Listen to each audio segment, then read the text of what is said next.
morning to you, good afternoon to everyone else, and good evening if anyone is joining in the evening.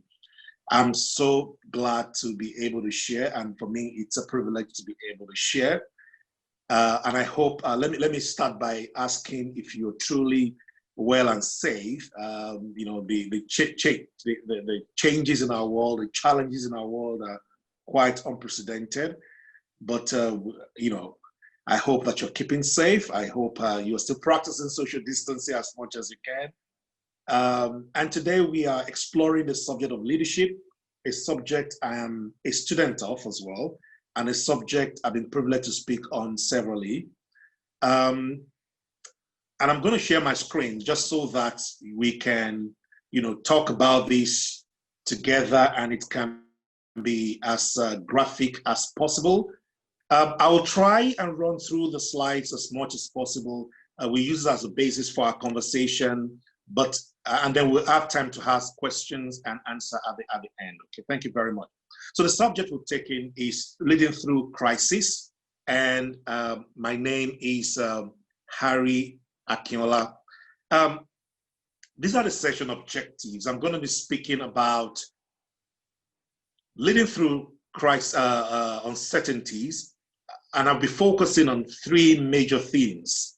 One of them is the impact of uncertainty, you know, to understand the impact of uncertainty on our leadership and our responses.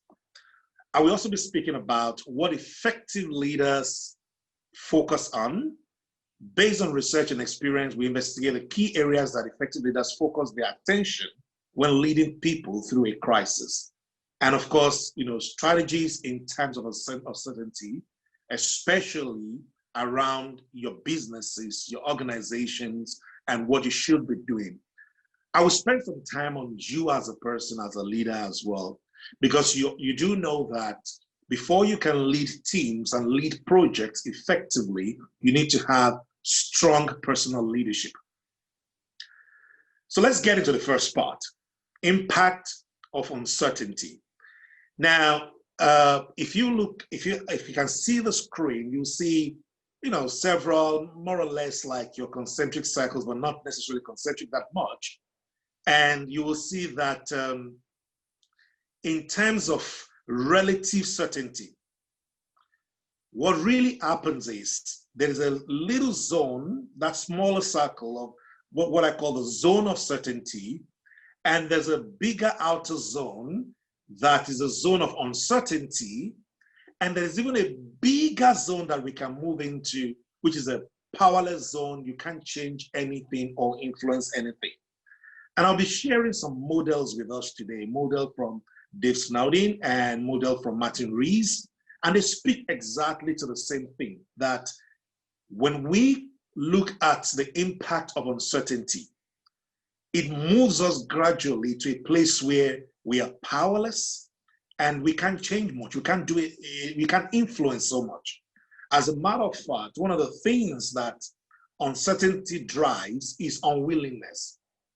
So if I'm not sure of what is going to happen next, inherently, I find myself in a situation where I'm unwilling to make a move, especially if what I have is seemingly good.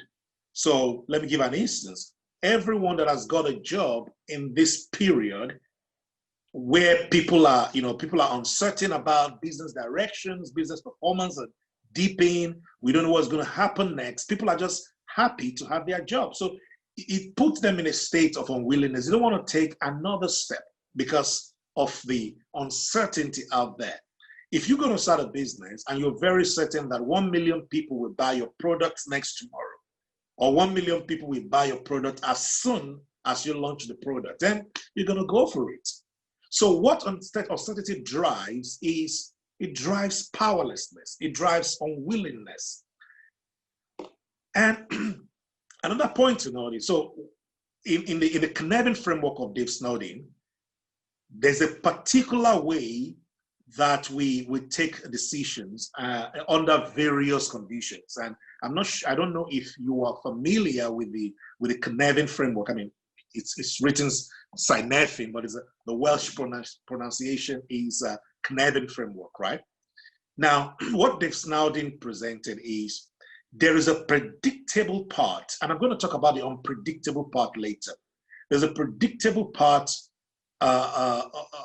in terms of condition where we can easily make, decisions. It is in an obvious state. We can easily categorize. It means that cause is equal to effect. If I do this, this is going to happen, right?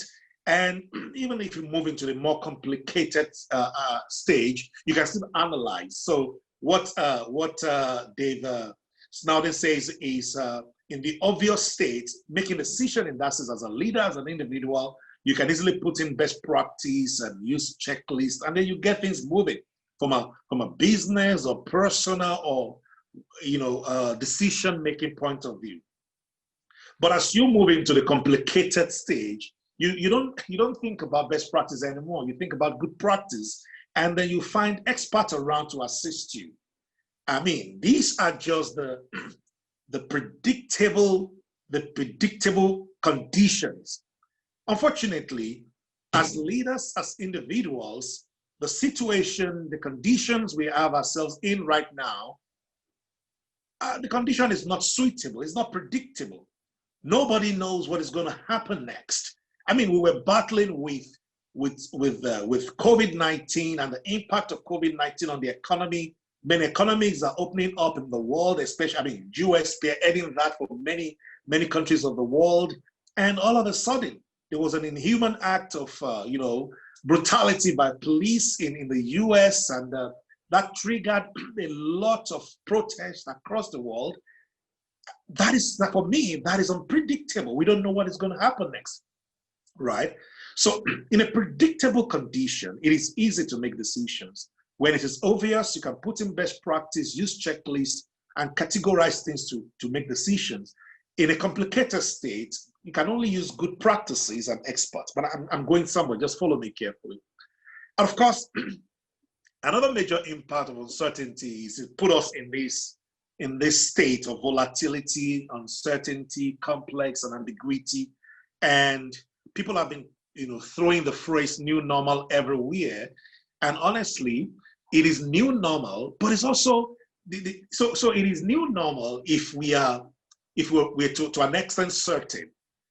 I like to talk about the concept of the next normal, where it is new normal, but we're not so sure. We just know that it's also a next thing that's going to happen. And that is what uncertainty brings. So it puts us in this condition where decision becomes very difficult to make. It is highly volatile environment, highly uncertain, highly complex, highly ambiguous. Who knew that the price of oil, crude oil, will fall into the negatives this year? I mean, countries like Nigeria budgeted, their entire government budget was around crude oil being about $50 per barrel. Can you imagine what is happening in that economy right now? And I'm a Nigerian originally, so can you imagine what is happening in that economy right now? Because of the uncertainties around us, decisions become difficult to make. And these are some of the things I'm talking about right here on the screen. From the value of oil price, price per barrel since 1983. If you see the screen, it went up in 2010 and see where we went as low as -50, in 2020. Then the impact of COVID on the economy, on people, on lives, uncertainty gripping markets, and then just as we think we're getting out of it and we are hoping there is no second wave of infection, then this happens and the whole Black Lives Matter. I mean, I was having an interesting conversation with my wife a few days ago, and I was like, so what happens to social distancing now, right? There was social distancing, and all of a sudden this Black Lives Matters and everybody's in the street. They're all wearing face masks, but see the proximity, they're quite close to each other. And of course, the prayer is this doesn't lead to another stream of outbreak, God willing. And then we are praying and hoping that doesn't happen. But that is the environment we find ourselves. It is such a complex environment filled with uncertainty. The question is, how do we as leaders respond in this environment? How do we as leaders, as individuals, and I'm not talking about positional leadership in this case, I'm talking about you as an individual being a leader in your own right. You as an individual, leading yourself, leading your teams, leading your businesses, even if it's leading your family. How do we respond in this case? Although I'm more tilting towards business leadership for this talk. So back to Canadian framework by Dave Snowden, right? So strategies in terms of uncertainties, what predictability provides, like I said, is, it gives us an opportunity to make decisions in obvious and complicated conditions. But in unpredictability causes a lot of troubles, right? Because everything is unknown, no clear decisions, no clear cause and effect, no order, no status quo, no best practice of existing principles or guidelines. Data is incomplete. We don't know everything. We know some, we don't know everything. No one solution, no direction is obvious. And I know that it paints a dark and gloomy picture, but honestly, if we're going to be objective with ourselves, this picture I've just shown around, everything is unknown, no clear decisions, no cause and effect, and all that is a picture of today. As a matter of fact, a lot of governments, especially in Africa, I'm using as an example, they've got no clue on what is happening and what they're going to do. And not just in Africa, across the world. There's been a lot of decisions made under tension, under serious uncertainties. The environment, the conditions are highly, highly unpredictable. We do not even know what's going to happen next. But that is a true test of leadership. John C. Maxwell says, everything rises and falls on leadership. Meaning, whether the conditions are predictable or unpredictable, leaders still need to make decisions. Leaders still need to have clear judgment and move their organizations, their teams, their groups forward. As an individual, the impact of uncertainty is great. But what happens when we are not at our best? So what is happening neurologically in our brains, in our minds right now as individuals, right? I can tell you from an emotional intelligence point of view, there are many amygdala hijack happening, right? You know that the prefrontal cortex speaks to our logical reasoning, our rational mind, while amygdala hijack tells us talks about where our emotions have overtaken our decision making and all that. So we currently, in uncertainty, when we are not at our best, we follow this particular process of triggers, and it builds up thoughts, physiology, and feeling. It impacts our behavior and overall impacts our results as individuals. But if you look at it at a cumulative level, it impacts our business results also. It impacts our organizational results. It impacts our strategic objectives and their execution. It impacts everything that we're trying to do. So it is a little trigger, you will say, of COVID-19. It's a little trigger of Black Lives Matter or whatever is happening in your own country and in your own economy. But it leads to thoughts, physiology, feeling, and we behave as a result of that. And then it leads to impact and results. I'm not sure if you're familiar with the neuro-linguistic programming communication model that speaks about, stimulus, filters in our minds, and then behaviors and physiology, right? And this is what this explains, right?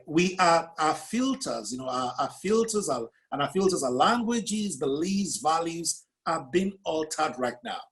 A lot of things are happening, even for individuals. People are beginning to place limits on themselves of what they're able to do and on what they're not able to do, just because there's a single trigger of uncertainty.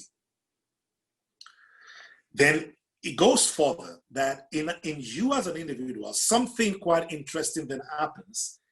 The judge in you and the pessimist in you then rise up. So if I take a step back again, right here, once that thing happens in your brain, where there's a trigger of negative thoughts, physiology, and feeling, and an impacts your result, what actually happens inside of you is that your judge and the pessimist in you will rise up. So the judge part of you will make sweeping judgment of situation of people involved, right? Sometimes these are aimed at what as a judge attaches, broad labels on other people, e.g., they don't care about us Africans. You just start judging everybody around you.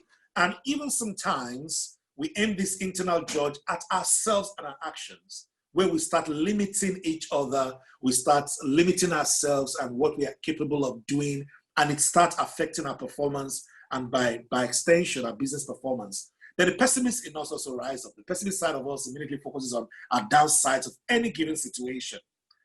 Honestly, if we find ourselves as individuals in a place where the judge and the pessimist in us have voices, then we will never be at our best as leaders.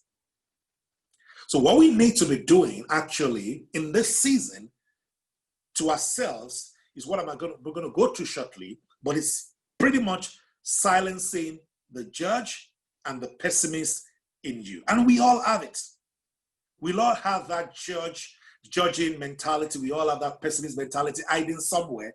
If you feed them, then they rise up and then they pull you down. They literally speak over you, put you under pressure, and then you begin to see downside of problems and associated, with a given situation. We begin to see how COVID-19 will lead us into doom and gloom. We begin to see how economies cannot get up again. We begin to see how perhaps my organization cannot survive this. The moment it gets it into that place, then that is where failure lies, right? However, there's something you can do to get out of this space where the judge and the pessimist in you do not have voices over you. And that leads me to what you should be focusing on as a leader, right? And there are three things I'm going to talk about here. The first of them is I need to lead myself in these uncertain conditions before I lead other people.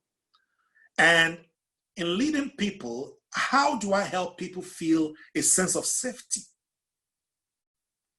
And number three, how do I lead my business? And leading my business will tie into my third point that I want to talk about. Then we can ask questions, right? And then I will answer as much as I can. So let's talk about leading yourself before leading others. Think about what we've discussed right now. Think about the uncertainties around us right now. What happens is it might put us in a state, in the box state. And before I go further, let me just explain what happens in the box and out of the box. In the box, there's boredom, there's flatness, a lack of motivation, there's frustration, there's anxiety of what is going to happen next, there's stress, there's fear, there's irritation, there's anger, exasperation, powerlessness, and despair. And out of the box, there is a sense of possibility, energy, alertness, confidence, clarity. I'd like you to take a second to think, where are you really operating right now? Maybe we should take a break quickly. Just put it in the chat box where you think you're operating. Are you in the box or out of the box? And where I've done this before, I've had people say, I'm somewhere in between. That's fine, right?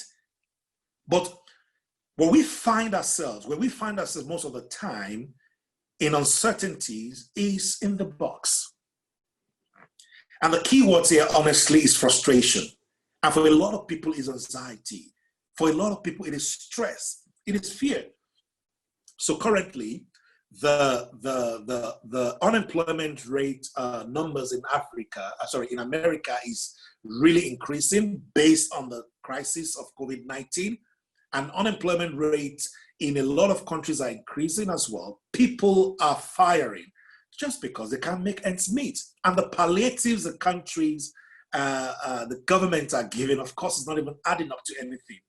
Now, for people that have been home for like 2 months, who do not have a job, they can go back to, and I'm not very sure that they can even get their job back because their businesses are not performing, their organizations are not performing. There's a high level of anxiety and stress and fear, right? But what we need to be doing as leaders is to get out of the box.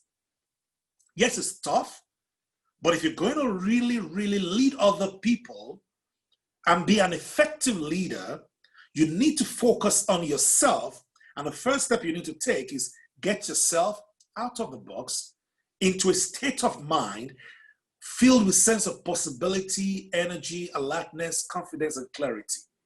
Like I often tell people, negativity constricts opportunities. It reduces opportunities. But positivity opens up possibilities. And both negativity and positivity function in your mind. So you need to start by getting yourself out of the box and start focusing on positivities so that you can start brewing a sense of possibilities, energy, alertness, confidence, and then you start having some clarity. And with clarity, you can start making decisions and leading other people. But how do you get out of the box? Because I'm sure that question is probably ringing on your mind. How do you get out of the box? The first step is emotion. So you need to recognize you're in the box and acknowledge that. A lot of times, people do not acknowledge they're in the box, and that's why they find it hard to get out of the box. And it's a very hard thing to do. You know, it is easy to recognize when we are stressed, but we need to also look for times when you are feeling a bit flat, uninspired, or when you are on autopilot from trying to do too much. And in this season, at some point, I found myself, you know, almost getting to the box. And I had to switch to self-talk, right? You know, I listen to the pessimist and judge in me. I recognize my self-talk. I acknowledge what the pessimist and my judge is saying. I had to do that. For me, one of the things that happened at that point when I went through this process is I just recently relocated to the US, right? And then I have businesses, I have a job to deal with, and then all these things happening. And for a moment, something came to my mind. What if? You know all the what ifs? What if came to my mind? Of course, I'm an high performer, I've got a business, but what if? But I realized at that moment that what is speaking in me is the pessimist, is the judge in me. And I acknowledged that that voice was there. Of course, the next step would be to take a deep breath and do nothing else. Then you move into the truth telling, which is connect with your realist. Recall your pessimist and judge statements, but find out what the truth of the situation is, aside from what the pessimist and the judge are saying to you. And look at quality. Identify the quality of value that sits underneath the exaggerated statement of the judge and pessimist. Let me tell you, using a very real example, because when I signed up for this, I was very clear that I'm going to use some of my own examples. So we had initially a COVID-19 human resource leadership team connect. And I look after learning and development and talents, right? And in the very first meeting, people didn't know what to do with me, because in the very first meeting, I was actually told, you know what, if you want to keep joining this session, then keep joining. But you know, we don't know exactly what your inputs will be, because the way we are structured in my organization, the engagement with the business, the engagement with the people relies a lot with the business partners, because we have a matrix organization, and I am a center of expertise, so I contribute to that. So it looks like there's nothing I'll be able to do. And of course, there's a typical thing of people saying, oh, move all your training into the cloud, do digital learning, virtual session, and those are just small things I will do anyway, right?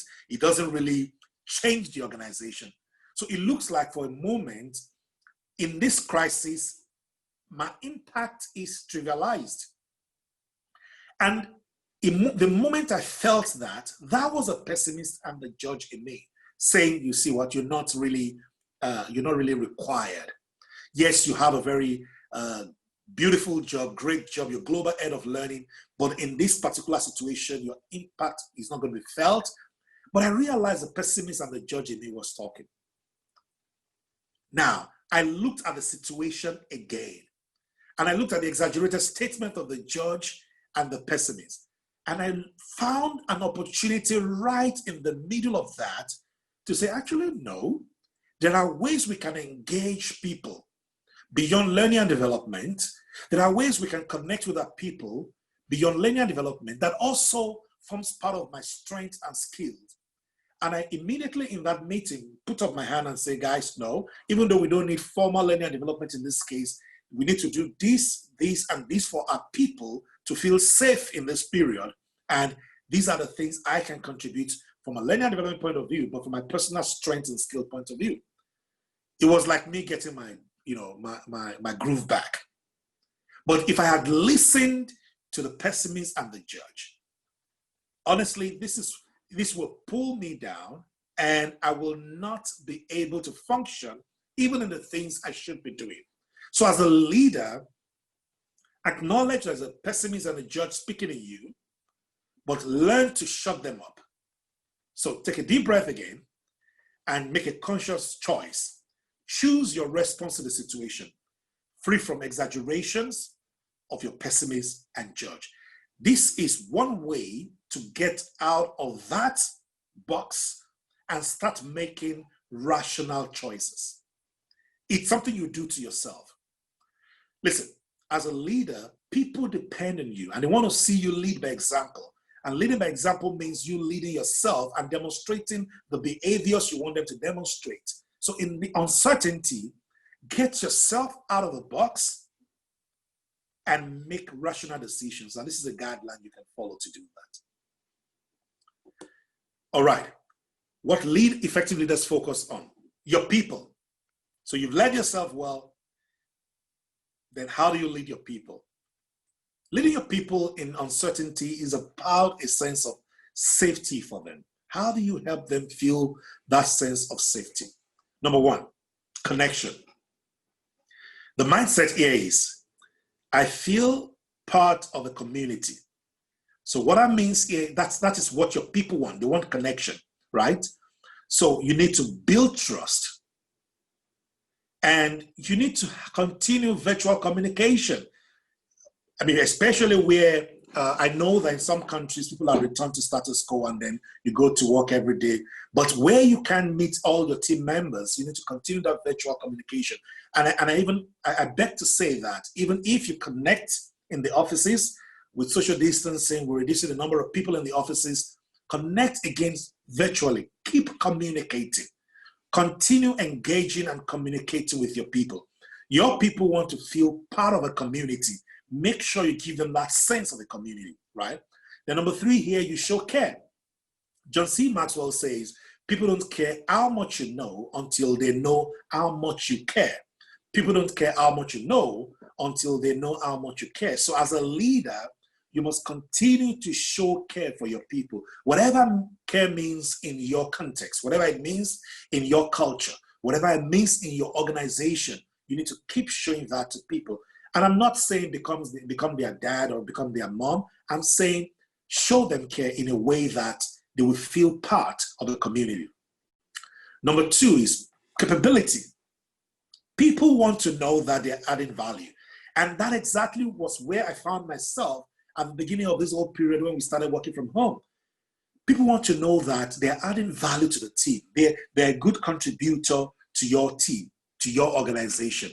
So you need to look at utilizing everyone's effort productively. Look at their strengths. As a leader, you need to find out what the strengths of your people are, what the weaknesses of your people are. And honestly, I do give kudos to my director, the person my role reports into, because he has used my capabilities and my strengths beyond what my job is required of me, right? That is him demonstrating his leadership. And by extension, I have done that for people also reporting into me across the globe. So utilize everyone's efforts and strengths productively as a leader. You need to help people adapt. We talk about adaptation and agility a lot, but we often forget that this doesn't come easy to a lot of people.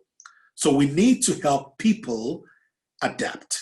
And as a leader, it is your responsibility to help them adapt. Help them adapt to the new normal. Help them adapt to the next normal when it comes up. Help them adapt to the new ways of working.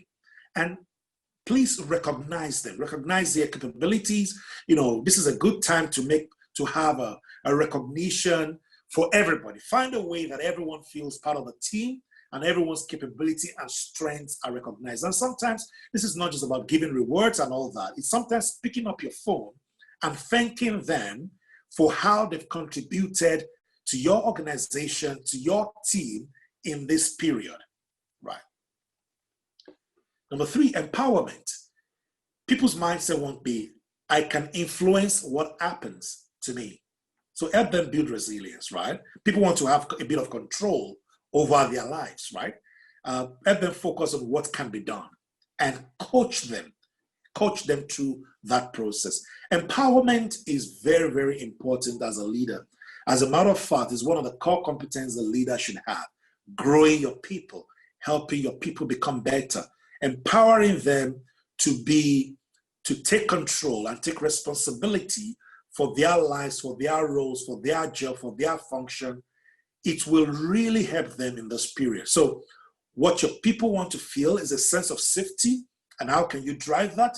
Connection, capability, and empowerment. What about your business? What you need to do at this time is to bring that leadership to the business. Just lead the business. So what are the strategies in terms of uncertainty that we're going to look at? Is the last part of the objective. So remember the Canadian framework we talked about. We spoke about the complicated, starting from the obvious, where you can categorize, you can implement best practices, and you can put in checklists, and then you can, make decisions in this case. And we spoke about the complicated stage where you cannot put in best practice, but with the help of experts, you can put in good practice. But there's an unpredictable state you need to look at. And that is where we actually look at complexity and chaos, right? Complexity speaks to where cause and effect are not linear and they are just everywhere. So there are many things, many options being thrown in the air, right? And in this particular case, you cannot predict things. However, when you do them, you can then find what works. So this is the benefit of hindsight, as it were. So what you need to be doing is a safe-to-fail experiment. Experiment, probe, check things, iterate, develop prototypes in that space. However, in a chaotic situation, and I beg to add quickly that the situation, the conditions around us right now is very chaotic. In a chaotic situation, cause is never equal to effect. As a matter of fact, you cannot put your finger on exactly what needs to be done and what needs to be achieved. In that environment, what you need to be doing is to be acting quickly. And the act is around just stabilize the system. And I'm going to be referring to certain thoughts I got from Harvard Business Review in this context. But before then, I want to link the Canadian framework by Dave Snowden to the work that Martin Reeves did on the 5 archetypes of strategy that you should be implementing in different market conditions. So this is the strategy palette by Martin Reeves. In his book, the book is Your Strategy Needs a Strategy. And what he explains is there are 5 strategy archetypes, right? Visionary, classical, adaptive, shaping, renewal. And this is based on how predictable things are, how malleable things are, and the harshness of things. So if you look at my next slide, the business environment that you might use these kind of archetypes are for visionary, where malleability is high, harshness is low, unpredictability is quite low. You can predict it and you can change it. So then you use this approach, this to strategy. Where unpredictability is low, so it's quite predictable. It's not very malleable, it's low. Then it's classical approach. You can predict, but you cannot change. You use a classical approach. In shaping, unpredictability is very high, but malleable. You can also change the environment, the market conditions quite well. So you cannot predict, but you can change. Then you should be shaping the environment. Then adaptive, you cannot predict, you cannot change. This is where you adapt. But where I want to get is a fifth archetype where unpredictability is very high and harshness is very high. Your resources are severely constrained. The strategy here is renewal. And I'm going to show you how some businesses, some case studies here, how some businesses have entered renewal because the market condition is very harsh. It's the same thing as what Dave Snowden, talks about in the Canadian framework. The business environment is highly, highly chaotic, right? So if we go back to the Canadian framework, you see that it's exactly the same thing. It's a chaotic business condition. And what you need to be doing in a chaotic business condition is to act to stabilize the system. I said I was going to talk about what Harvard Business Review says this. So Dave Snowden, in one of his articles in Harvard Business Review, states this, and I'd like to just quote it, right? He said, in a chaotic context, searching for right answers would be pointless. The relationships between cause and effect are impossible to determine because they shift constantly and no manageable patterns exist, only turbulence. And honestly, what we find right now in this uncertainty of COVID-19 and all the happenings around us is that state where there's no manageable patterns, right? We don't know. We're not sure what is going to happen, right? Something triggered off in Minnesota, in Minneapolis, in the US, and all of a sudden, in a few days, boom, all over the world, right? So those things it's such a chaotic context. But the question is, what should a leader do? How should a leader act in this context? So how should you be dealing with your businesses, with your organization? And that's the next thing I'm going to share with you. So a leader's immediate job is not to discover patterns. Because if you can discover patterns, then it's easy, then it's complex, right? In a complex environment, you can discover patterns and quickly deal with it, right? But where you cannot discover patterns, you need to stanch the bleeding. You must first act to establish order. Then where you have, then you need to respond by working to transform the situation from chaos to complexity. So what you're doing is, in a chaotic situation, you cannot achieve much. As a matter of fact, what Dave Snowden proposes is that instead of trying to solve a chaotic situation, try to change the condition to either complex or complicated. Of course, not obvious, because the way it is described is there's a huge gap between obvious and chaotic. You cannot just move from chaotic to obvious. However, at the minimum, you can move to chaotic, from chaos to complexity. So if you do that, if you transform the situation, you stanch the bleeding, then you can start identifying emerging patterns, and then you can prevent crisis and discern new opportunities. So an example of that will be what I'm going to share with you, what some of these businesses have done to their own business in a chaotic situation. They've taken a step to move to change chaos to complexity and to start observing patterns. And as a result, they're able to prevent crises and discern new opportunities at the same time. So you need to act quickly. Let me show you an example quickly. I'm going to run through this and I'm going to come back to it quickly. So let me take this case study of a cosmetic company in a company called Ling Guang. I can't pronounce that Chinese word quite well, but you can see it on the screen. They were forced to close 40% of their stores.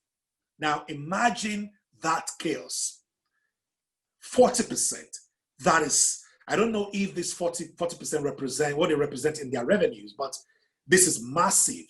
Now, what they did to the chaos was to move it to a bit of complex state, complex condition, was to redeploy their beauty advisors from those 40% of the stores to become online influencers, because even though physical stores are no longer functioning, people, as a matter of fact, the transition in this period is from physical states to virtual states, right? So they became online influencers who leverage digital tools in China like WeChat to engage customers virtually and drive online sales. So yes, you might say 40% of their physical stores got closed, but perhaps much more got opened virtually. And that doesn't mean running virtual businesses is easy. It's not complicated. It's actually complex. That is an example of moving from chaos to complex. And of course, they were able to find patterns. And what the result is the 20%, 200% sales growth in Wuhan compared to the prior year sales. So imagine in Wuhan, which was the epicenter of the crisis of COVID-19 at that time, so they had 200% sales growth just because they were able to move from chaos to complexity. Another one, of course, Netflix. Netflix managed, there was pressure on Netflix, in this period.